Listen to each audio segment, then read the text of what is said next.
almost say that farming is one of life's biggest gambles. When it comes to gambling, farming is almost a gamble. Just getting into the business and being in the business, you're day-to-day making gambles. You put your money in, you grow your crop, and you're not sure what your returns are. It's getting tough out there for farmers to make a decent living.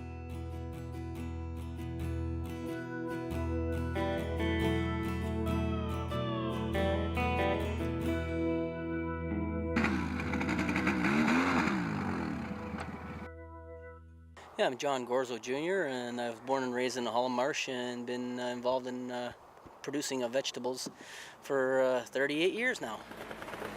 I helped and worked with my dad ever since I was 5 and 6 years old, out in the field making little cardboard boxes for packing the lettuce and that. And you know, summer, that's what I did. Help mom and dad, and the fall time after school, you know.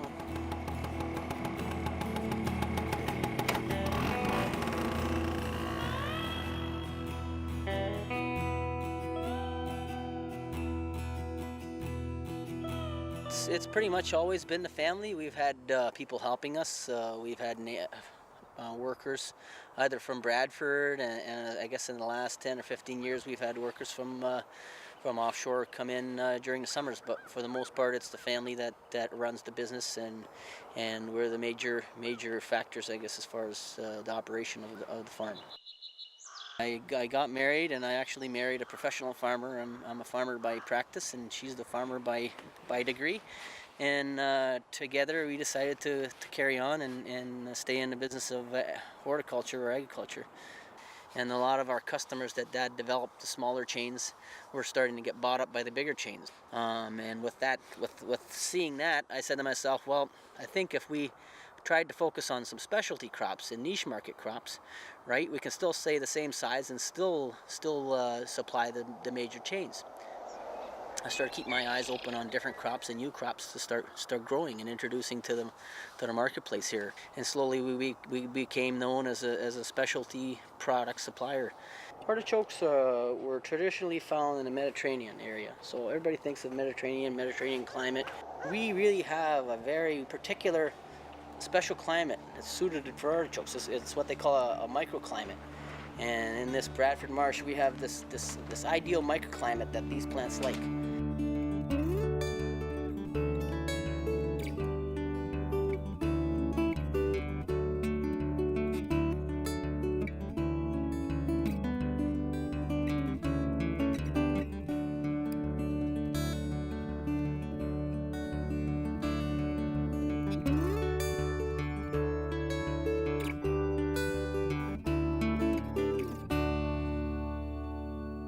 Every time you seed an artichoke plant, and most perennial plants, they really don't come into full production the first year.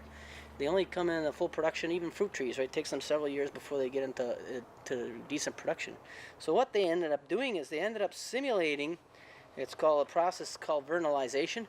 It's kind of like you could do the same thing with the bulbs, the tulip bulbs and that sort of thing, right? You can treat them to simulate them going through winter, and then you plant them and then put them in the conditions like this, and then they'll grow and think they're coming back after winter. So the same thing with this. We put them into a room. We control a temperature at 10 degrees for 10 days with only 10 hours of daylight. And then after you put those plants out in the field, after that 10-day vernalization period, they think they're coming back the second year. And then they actually will go into a heavier foliage and heavier production and bear more fruit. A lot of our specialty market customers that handle artichokes started to buy some, and then that's kind of when the light bulb went off on my head and says, you know, there's potentially a possible market that we could set up, in an industry that we could set up to ship these things right across North America.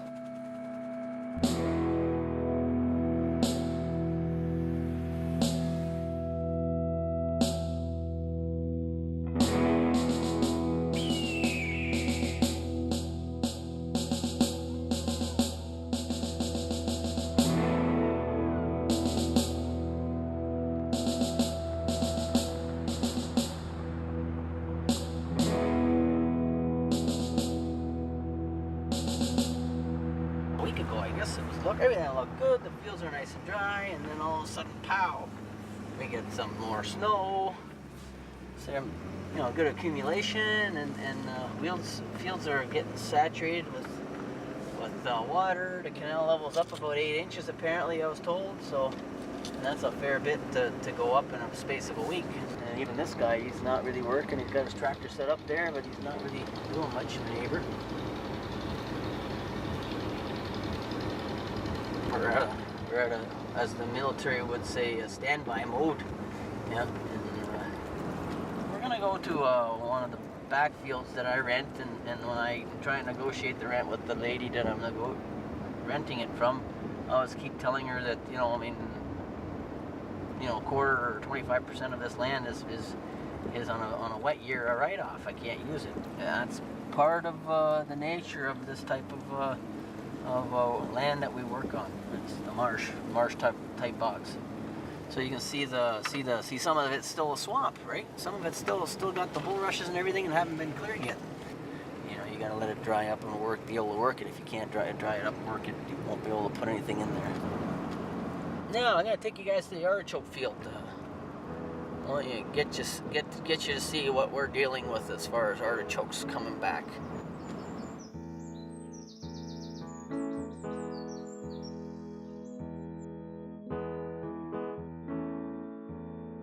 Now, I've pulled some of the plants out, the earliest plantings right at the far side there, and we still have to clear all of this off. This section right here, basically we cleared off the other day. We had to go and pull them all out. We're not going to leave all of them to come back, right? And I'll leave part of them to come back. And then we'll just pull them out and pile them up, let them just decompose somewhere.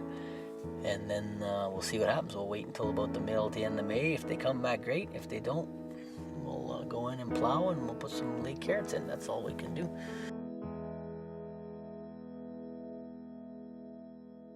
Yeah, by now I would have some carrots seeded already, and I'd be working lands, and I'd be working on putting the onions in. You want to have most of your onions seeded by basically between the 10th and the 20th. The 20th is pushing it. I would say the 15th and the 16th is probably really, really late. So if you're putting in a fair bit of acreage, right, and you're putting in 100 acres, and you're doing, let's say you're doing 20 acres a day, you gotta do it in 5 or 6 days, and then you got carrots to do too, right? So your window for getting the crops in is tight. For us, it's a pressure cooker because we're still working old crop and packing and shipping and trying to keep customers happy.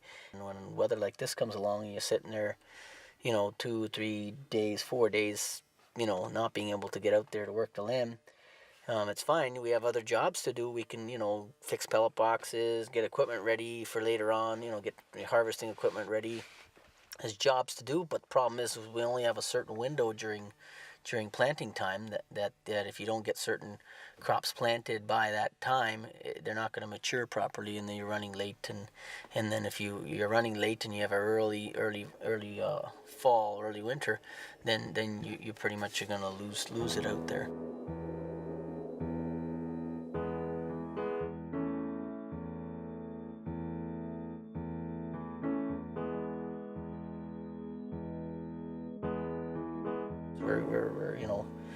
We're having to deal with the different curves that the weather throws at us, and pushing the envelope. You're forced to push the envelope.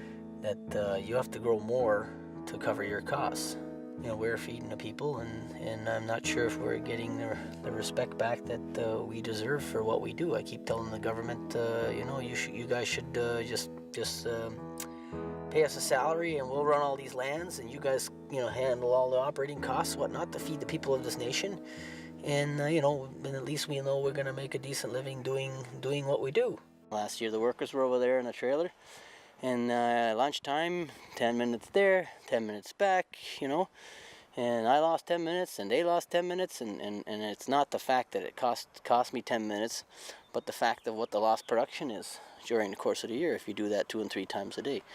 Right, so this way I might be paying a little bit more to rent this apartment, but everything's all here logistically, and it's so much more easier on them and for me as well. So it's not quite furnished yet, but I got bedrooms here. Nice size.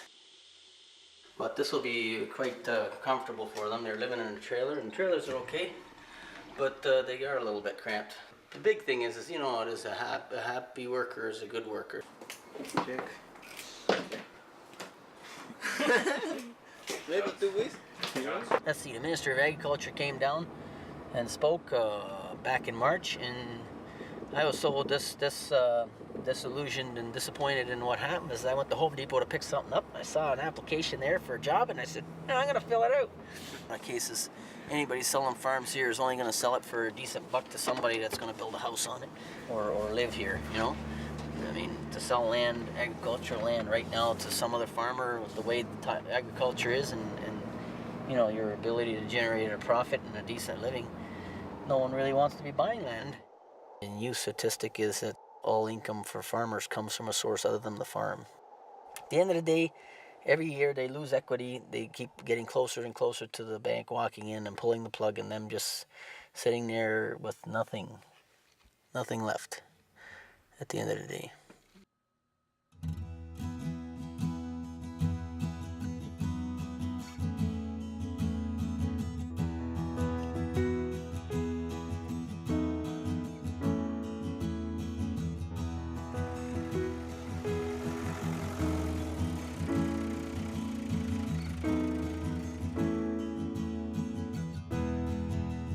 We're about halfway through spring planting season. Tonight and tomorrow night, if it's not cloudy, we were expecting frost, but since they're talking about cloud and rain, then we might be all right, and it shouldn't get below zero. Some nights are still cooler. It's starting to warm up now after the full moon, which is yesterday.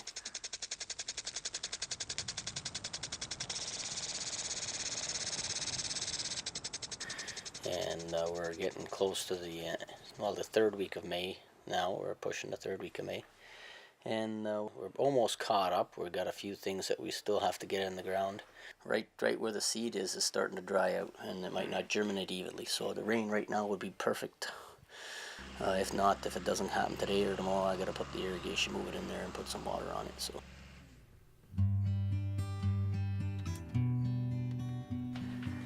How's Grandpa doing? That's doing great.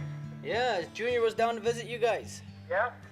Yeah. Oh, I live in Dahl. Did he behave himself? Yes, he did. He told me some stories about you. Oh, he's always telling stories. Yeah. Wait until you can understand them. Well, farming's a challenge in itself, and of course with Junior along now, it's another challenge, something new again. It's been difficult because last year it was me who was doing the greenhouse stuff and everything. So, I mean, we hired somebody, but apparently it's not working the way we want it to. But it's been interesting. I've been taking over some of the deliveries now that he's a little bit older and he can go a little bit longer without food. So yeah. So hopefully we can do that today.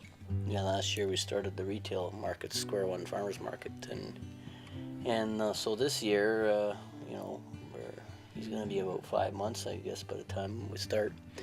And he's feeding pretty good. He travels well. He sleeps all right while he's traveling. And it's just going to be figuring out how he's going to be taken care of over there at the market. So. A lot of guys have gotten caught over the years. Some guys gotten caught because they just decided to go ahead anyways, whereas other guys, even after they've waited long enough, put them out there, and then pow, the heavy frost coming. What about putting irrigation on? Irrigation helps. The timing is critical. Problem with it is if you get a really cold, frosty night where frost sets in, just after midnight, what are you going to do? Run the irrigation for 6 hours and then have a field soaked with water, and then you stress the plants out because you get too much water on them. But if they've been established and they're growing all right, then a little frost won't hurt them too much.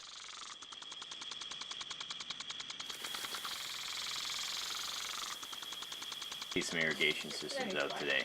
We got watering systems out there. We're going to put one on. The guys went and fixed the rubbers and the gaskets had a problem with one line that just wouldn't seal. The gaskets wouldn't seal, so they had to go over and put them together again and check all the rubber gaskets. And then hopefully I'll be able to put that line on today and get it going, because the artichokes have been out for a day and a half now, and they need a good soaking to get established properly.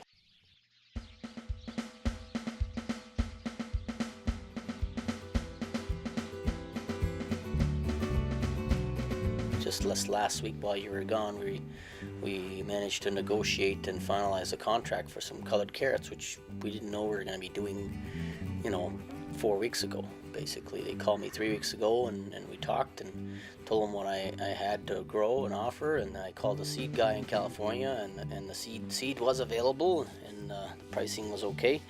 And then I called the guy back and told him what the numbers were, and he said, okay, let's do it. And so basically I'm in the process of ordering the seed and getting that patch of land ready.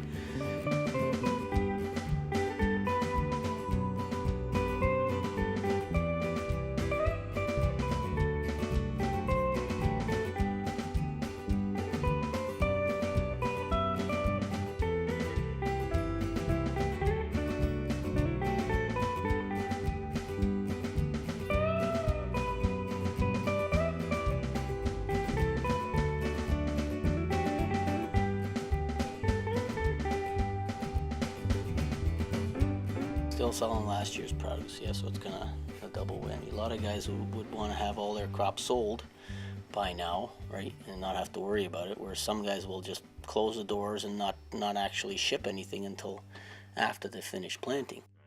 So, and then of course that's, if you don't have proper refrigeration, you got stuff in common storage, it can become a very risky business. And Junior's sound asleep. Good. It's lunch on the go. Coffee, stirred.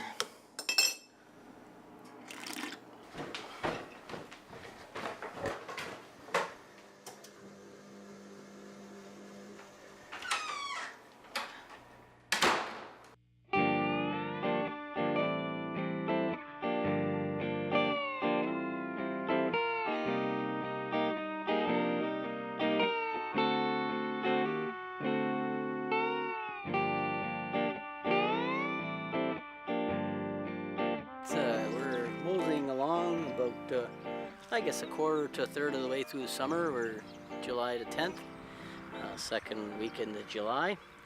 July the 10th, wow, yeah. Well, the last time you guys were here was about the last week of May, and it was getting really wet that week. It was dry the week before, and it got wet that week, and since then it's been very dry, and we had some very hot, blistery plus 30 to plus 35, almost 40 degree with a humidex, and it's been pretty tough growing. We've been working the irrigation pump, 4 or 5 hours every night at the least, so the guys, they do their work, weeding and whatnot during the day, and then come afternoon about 4 o'clock, and they spend the next 2 or 3 hours moving all the pipe around, get it in place, and then I got to turn it on at night. So that's the best time to water is, once the sun goes down and you don't lose as much through evaporation and all that.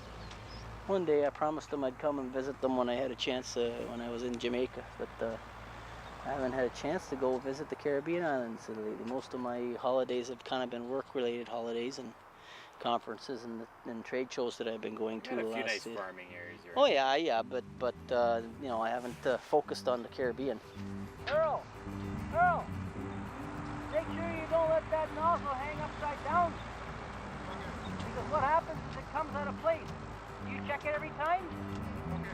Okay, if you check it every time, but just that's when it tends to get out of place. Okay. I haven't had to get them out of bed too many times in the middle of the night, but I promised them if something goes wrong in the middle of the night, you guys screwed the pipes up. At 10 o'clock, I could be knocking on the door. So when it gets hot, there's certain pests that like to flourish, thrips, I guess, and the onions, a lot of the leaf hoppers and the carrots and the lettuce and those and the celery. They really, and the tarnished plant bug, once the plant gets to a certain stage, tarnished plant bugs out there eating away. Oh, so see, there's a little tarnished plant bug, the little bastard. Oh, that's the one I killed the other day. Ha ha ha. Okay. The odd, little blemish on the thing. For the most part, it's all right, But some consumers can be picky, and really, if they want 100% blemish-free and perfectly cosmetic-looking produce, well, and then of course they're gonna have all sorts of chemicals that are gonna be used on it to do that. What are you using to kill these bugs? All sorts of different products. Legal? Legal, oh yeah, of course. Of course, there's lots of stuff for legal that's for celery. This is some other crops where it's a little bit tough to do the job with all the legal stuff. What are you doing in here? Look at this little bugger, eh? What do you think this thing is? Escargot. Just need some chocolate.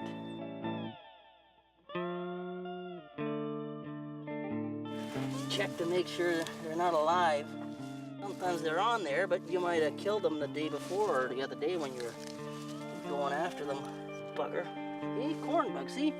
The tip burn started and then the bug gets in there and he just goes around and just chews his way all through the leaf and makes a mess, poor plant.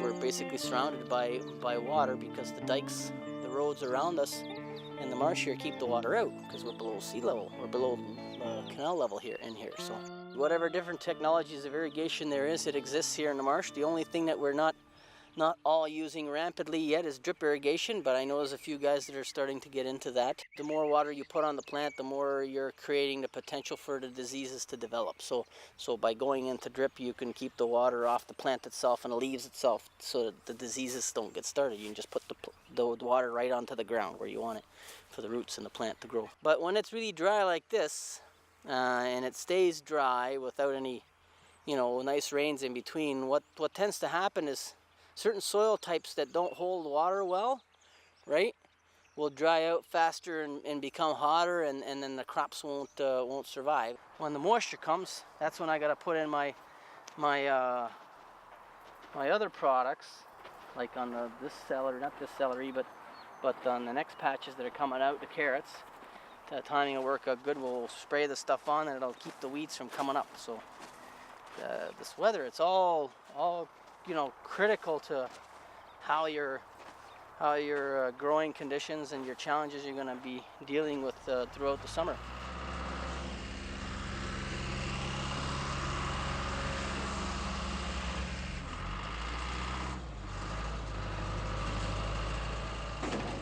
Most of our stuff that we grow doesn't come on until about early mid-July. The tomatoes we started last week, yeah. Yeah, and then we just set up one little greenhouse with some cherry tomatoes, some yellow and red cherry tomatoes, and they're starting to ripen. There was a few starting to ripen early last week, but there's nothing significant enough to be able to pick and sell at the market. So this Friday or Thursday they picked some for Friday, and we had a good 20 or 30 little pints, and then yesterday she picked another 30 pints sort of thing, so we got enough volume now for the market. So this time of year it's kind of tight. We started late, so the crop was sitting in the barn for longer. The coolers gave us a little bit of trouble. I just finished getting rid of I guess about 300, almost 400 bins of onions and carrots I had to dump. So I have people beating down my doors and calling me at all hours of the day and saying, "John," says, "you got some money for me?" And I says, "Not yet."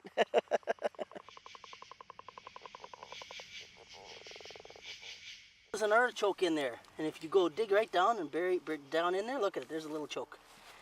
See, that's how big it starts off. Like that, a little smaller than that actually. And that's gonna turn into like your big artichoke.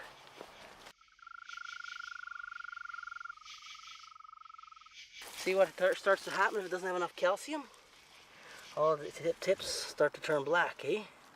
Either that or a bug's been chewing away at that one. It could be that too. See, there they are. It's about, we planted those about a week and a half ago, and that's what those ones look like over there. And then, you know, roughly about, today is July, so about 2 months and a, no, May, June, yeah, so a month and a half, 2 months, and that's what they look like already. Yeah, already pushing the buds. We're almost harvesting in less than 90 days. Well, we are harvesting in less than 90 days from planting them out in the field, so.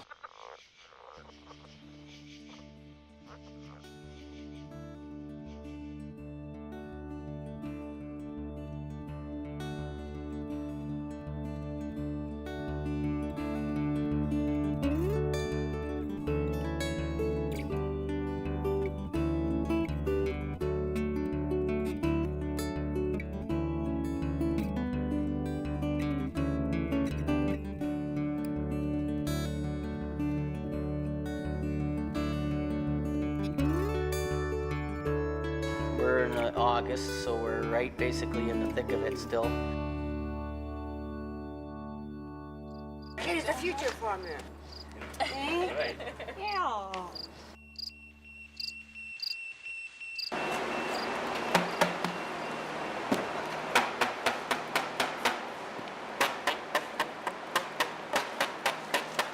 Once some of the fields start emptying and some of the patches start finishing, then my spraying volume and the amount of hours that I have to spend spraying a week starts to go down.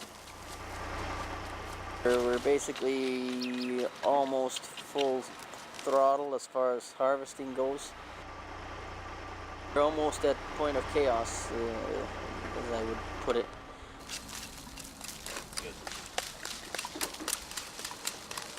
We basically have two crews, Mom's crew and my crew.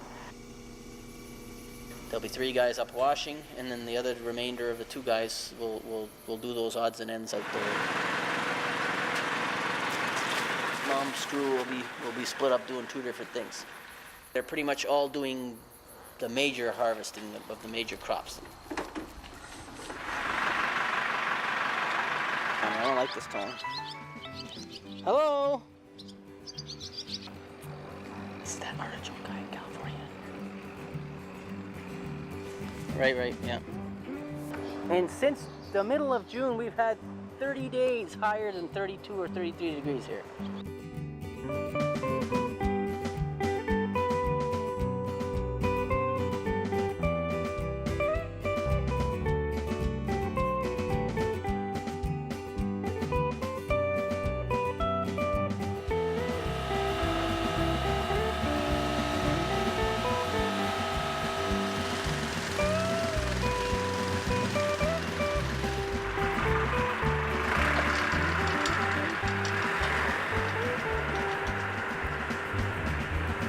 Once the sales start and once it gets busy, everything is day to day, order to order, and we're basically just trying to get each order done each day that it comes in.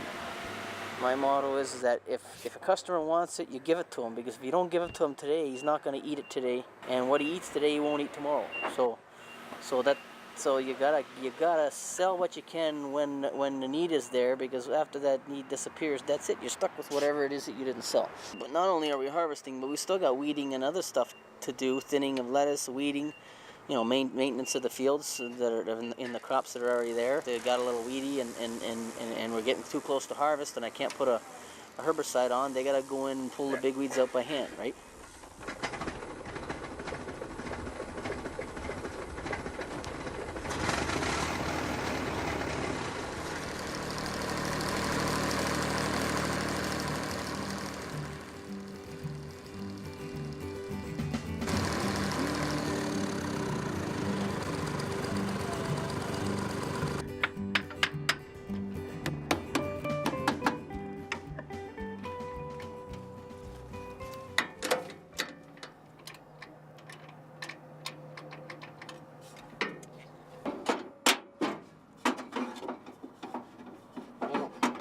You guys don't have to carry these out of here, eh? Tractor has had it for today.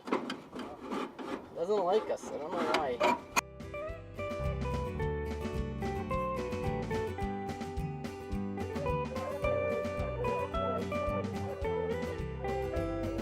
What do you want today? 2 romaine, 2 green leaf, and 2 red. Ace, Jamie, come here. Gotta get 2 romaine, 2 red leaf, 2 green leaf. From that. 2 red, 2 green, and 2 romaine. No, there's no loyalty in that business anymore. I know, that's the thing. You know, you give them a break, you give them $1 because they're buying a few more. And then they're going to the guy next door to you and saying, "Hey, what can you do for me?" Yeah, I'm paying this How much you here, want? Do you want $1 less than what you're? And they're gone. They can buy onions off you for $4, and they got enough for the week. They'll buy some more, but at $3.50. You know? Yeah, that's right. If you want to sell, you sell. If you don't, stick it, and we'll get back to you next week. And What am I doing with it all then? Out of 10 farmers, 3 panic and say yes. Yeah, I know, that's what it is. There's a few people out there that are committed to local produce and Ontario producers, but there's a lot of people out there that you know, I mean, hey, we all do it. How many of us go to Costco and Walmart and whatever and buy stuff? You know, knowing that it's 10 cents cheaper, but meanwhile it wasn't produced in your local area.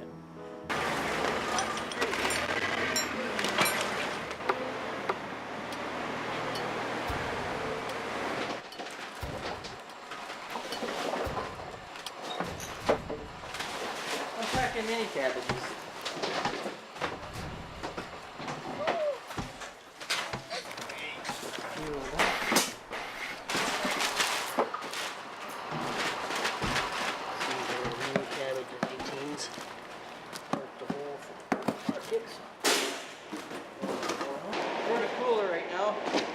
This is basically where everything gets assembled for the end of the day, and it gets cooled off for about 6 to 8 hours.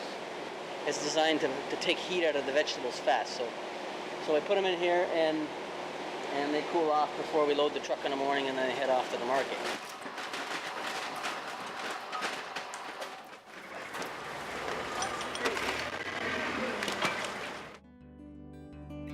Dad and Mom are close to retirement age, and actually Dad is past her 65 already. Mom's just about there. They take 3-4 months off now in the winter time. So come the end of November, they take off, go down south Florida, and that's kind of when I take over and I start doing the deliveries and I start doing the farmers markets. And then myself, Catherine, and April, basically the 3 of us do the packing of the artichokes and getting everything ready for the farmers markets. Well, basically I haven't had supper yet, and we're already pushing like 9 o'clock.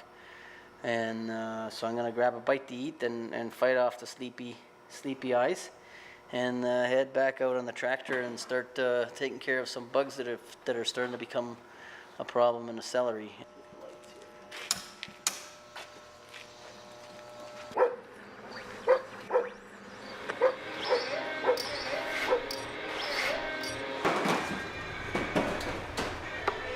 Right now we're at about 3:15 a.m. in the morning. We've been up almost 3/4 of an hour now. Dad's finishing up the loading while we're packing these things in. So we're basically packing straight from the field and into the boxes, but we want to try and cool them down for a bit before we pack them in the box. And then Dad was loading, so we had all those different things. We had to put them all together to fit them on. He's got a certain amount of orders that he wants to make sure he gets on the truck. After that, we put everything together, wrap it all up, put it on the truck, and so Dad's ready to go. He's gone in to grab his coffee and sandwich and stuff for the road. That's pretty much it. Now I'm going to have a coffee and get ready, take the truck back, get ready for the market. Kind of lucky Dad can still go down to the market. He's 73 years old and he's still going down to the food terminal.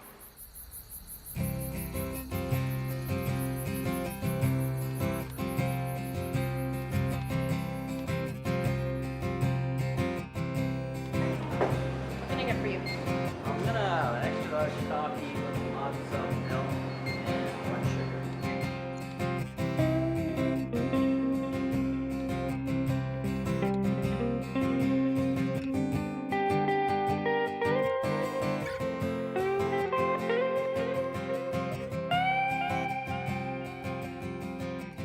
And we're pushing about 6. Junior's in with Grandma now, and Now we're getting the truck loaded so that Catherine and April can be off by about 6:30 to head down to Square One, the farmers market. I've been up for about 5 hours now. It's not even 7 o'clock yet.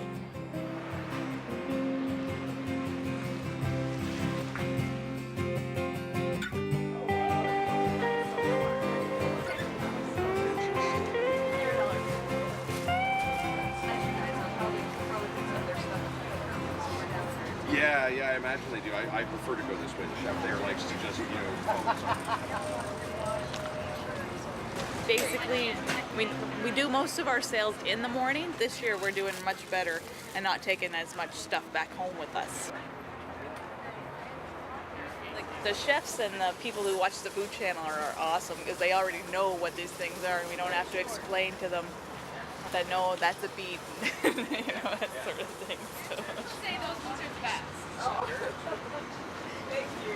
Have a good day. Red one, purple one. Yeah, I know, but they taste Yeah. everything the same. These guys have a little bit of a tang to them, whereas the white ones and the yellow ones, they taste the same as the orange ones.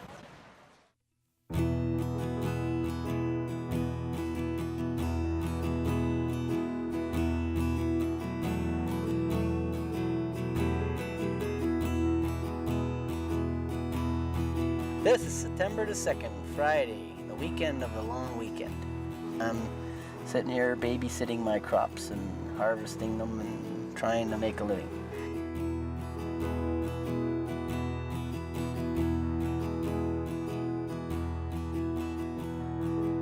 August has been kind of a little bit of everything month. It was hot in the beginning, dry, and then we got a couple of nice rains and a couple of storms actually. So we did get some moisture, but what happens is a cold front was coming from the northwest, and we got 3/4 to 1/2 inch, at the most. Which really isn't anything when you got a nice windy, dry day like today, I mean, 3/4 to 1/2 inch, the wind just evaporate it and take it away in a day.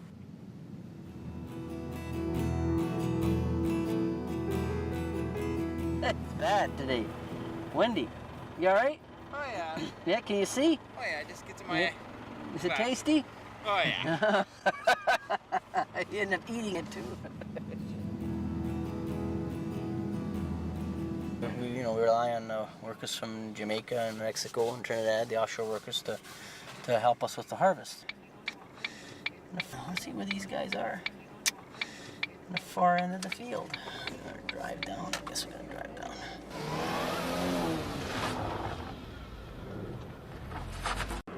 Hi guys, how's it going? We gotta bag some onions too later on, okay?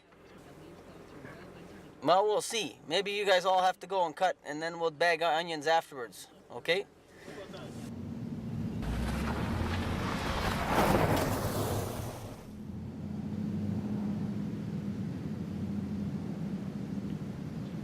So anybody that needs to water their onions to try and make them size up, that's what they're gonna have to do. They're gonna have to water them, because with this dry weather, you get a nice quality onion, other than the size. Size is kind of a size issue, not necessarily whether or not the onion is a nice quality. Here we go. We grow all these onions, and the little ones get thrown away. Just chuck them all. I mean, I don't know how, globally sustainable and efficient that is. So. Does this food any healthier than the big jumbo onion that you're eating? Or less healthier, sort of thing, right? So it boils down to, I don't know, to some degree at the end of the day, the consumer can be its own worst enemy. On a dry year, we usually own the market on certain commodities. Whenever there's lack of supply, you usually can ask for a little bit of a premium. Shortage there will cause imports from here to go there, so it becomes a domino effect as far as on any given commodity as to whether or not you see the direct supply and demand problem benefit you.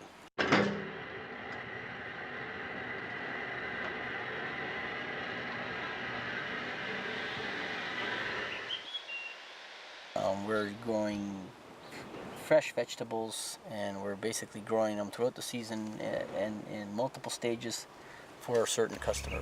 Fresh out of the field, not you put in a 100-acre patch, cut it all down, shove it in a cooler, and then try and sell it out of the cooler. That's not how our operation is. You're racking your brain saying, well, when am I going to have the time to go and market this crop when I'm here busy trying to grow it?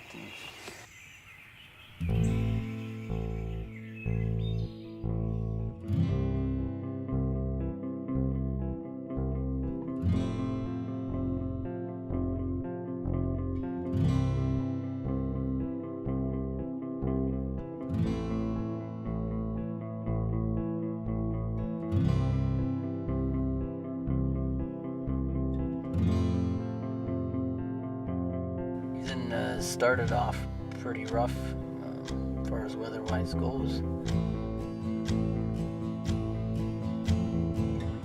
We literally had record-breaking heat wave. Today is November the 5th. It's definitely been a factor on our crops and our yields. We're in overtime, literally, as far as the weather's concerned. Still bunching carrots, still harvesting carrots. We finished the celery root. There's nothing left in the field. It's all in storage. Actually, it's almost sold now. I got a couple of boxes left.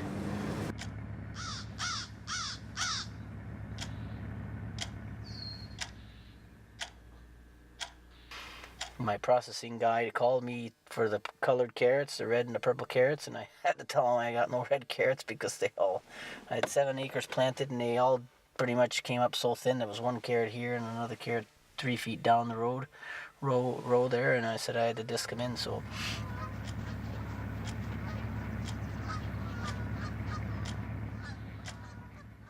he said, well, next year he wants me to grow more for him, but who knows? I mean, I might not be able to grow next year, you know. These days, you have a bad year, your fate is in the hands of the financial institutions.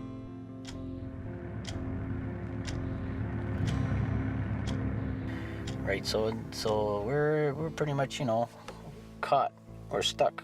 You know, if you haven't put away any money in a good year and you invested it in trying to, you know, be more efficient or whatever, and then all of a sudden you have a bad year like this. I mean, what good is your equipment to keep you efficient if you can't produce the product that you need to pay for it all?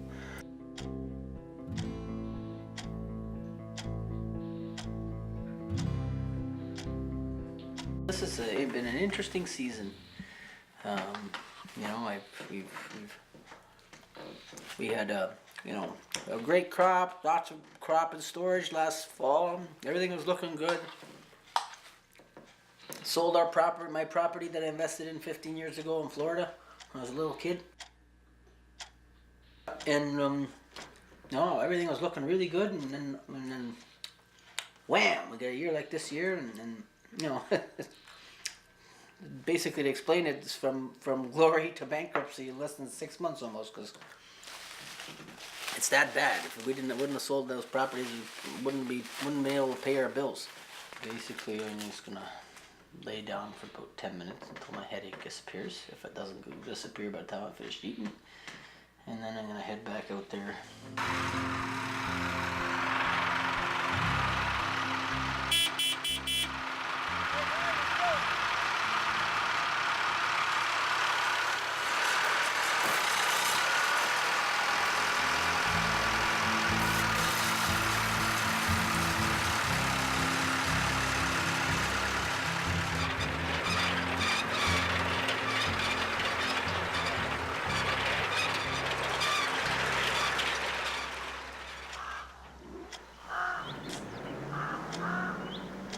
You know what? At the end of the day, you don't have enough money to earn a decent living.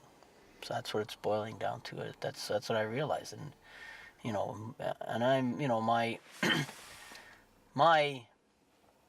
what's the word, will, and basically my goal now is to try and get that across to all the people that need to know and understand that fact, that the farmers are not getting, you know, what they need to get out of the marketplace, in order to make a decent living. What we seed in the middle of summer, we just finished harvesting. We spent 4 hours with a harvester and 3 guys and myself harvesting probably about an acre of carrots almost. And usually in an acre of carrots, you'll get anywhere from 40 to 60 pellet boxes, from lower than average yield to a very good yield. And we got a total of 4 boxes we harvested. You know how much is that? Under $60. This is Under 60 bucks. This is more For sure. than what those 4 carrots or one of those boxes of carrots is worth. This bin. Yeah, believe it or not. A lot less resources. And how much did it cost? How long did it take you to pick it, Dad? And it take a couple hours. Couple hours. One guy, couple hours. As I said, it's one of the world's biggest gambles, because you're in agriculture. You're literally gambling with Mother Nature, and it's something you have very little, if no, control over the weather. If I'm the one lobbying, representing all the growers out there, I have to do everything by the book. And you know, I did it by the book. And no, doing it by the book, you can't do it. You can't do it by the book. You can't do it by all these new regulations and rules that they put on you and be profitable. And at the end of the day, you can't get it out of the marketplace. Some of them end up cracking. You can see this one here is split. Ends up splitting and breaking. They end up splitting and breaking because they actually thump or hit, drop from one part of the elevator to the other. That's a waste. And then it ends up damaging the carrots too. So I might have been better off pulling them by hand, and then at least every one of them would be good shape, good quality, because we just slowly pour them into the box when we're picking them up off the field that way. We have to wish for some other area in the continent to have a crop failure or have heavy rains or something like that, so that we can make a profit, because it'll be supply and demand, and we'll have it, and we'll be able to charge twice as much for it and make some money that year. Meanwhile, the other guy lost his crop that year. We have to prosper on somebody else's misfortune. And that's kind of where agriculture has gotten. What is God forgive it for us, you have to take it. Doesn't matter how.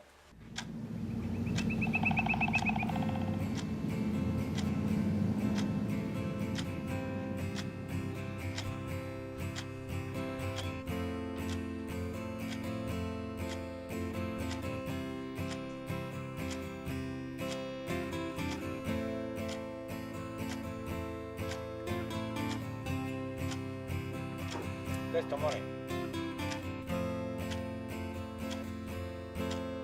Farm is a government.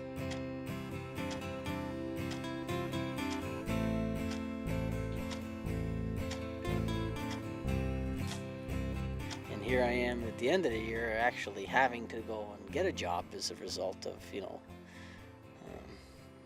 this business. So, oh well.